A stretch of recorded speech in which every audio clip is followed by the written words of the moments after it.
Our last great train ride is by no means least. We'll travel the West Coast aboard Amtrak's Coast Starlight on a route between Los Angeles and Seattle, where we'll discover 3 national parks: the Santa Monica Mountains National Recreation Area, Crater Lake, and Mount Rainier. All easy drives from the depots.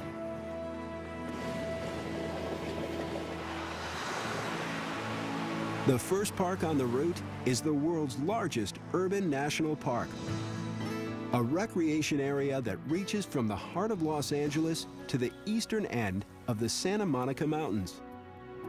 Over 153,000 acres of beaches, mountains, flora, and fauna make up this unique ecosystem. And since it's Hollywood, in the middle of the mountains, you'll find a film set, Paramount Ranch. It is, under the National Park Service, a working movie ranch. That means we're still doing the same thing here that they've been doing for over 75 years, making movies, now making television, commercials. There's a connection between the American motion picture industry and the American landscape. In addition to movie making, there's plenty to do outdoors in this urban wilderness.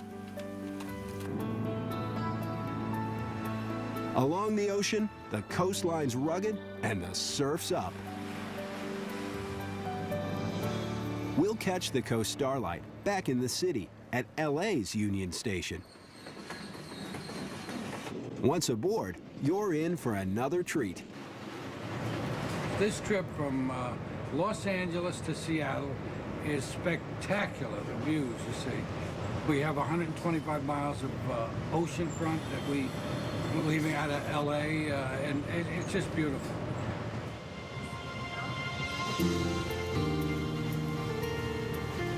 It's onward to the coast, where a waterside lunch is one of the many highlights. Along with the scenery, there's one place to get pampered. The Pacific Parlor car is reserved for first-class ticket holders. Okay, does everybody have a glass? And plenty of seats up here. We have tables available. And it's time to pop the corks for a train tradition, a daily wine tasting. We'll serve 3 wines today and then 3 different wines tomorrow. And then the people can purchase the wine if they like. A cozy and plush upper deck recalls luxury train travel of earlier times. I chose to take the train because I have never done this before, and I wanted to see what it was really like. And I wanted to check out my sleeping car right away and see how nice that was. And I thought, this is going to be so fun. And one car is designated just for kids. The Coast Starlight makes several stops at small towns, so there's time to get out for a stretch. You know, later on I'm going to prepare you kids for college. Oh, yeah? You know how I'm going to do that? No. I'll teach you how to make beds. Klamath Falls, Oregon is the jumping off point to visit Crater Lake, the first major national park on the route. The crater atop Wizard Island gives the lake and park its name. Famous for its shade of blue, Crater Lake was formed some 7,000 years ago. This deepest lake in the U.S. holds the world's record for natural water clarity. The Rim Drive has several overlooks for visitors to take in what one of the park's founders proclaimed a wonder of the world. Back on board, the Coast Starlight continues on to Portland, Oregon, where it stops at Union Station, a landmark listed on the National Register of Historic Places. Leaving the city behind, it's onward to the sea. Seattle is the end and beginning of this nearly 1,400-mile line.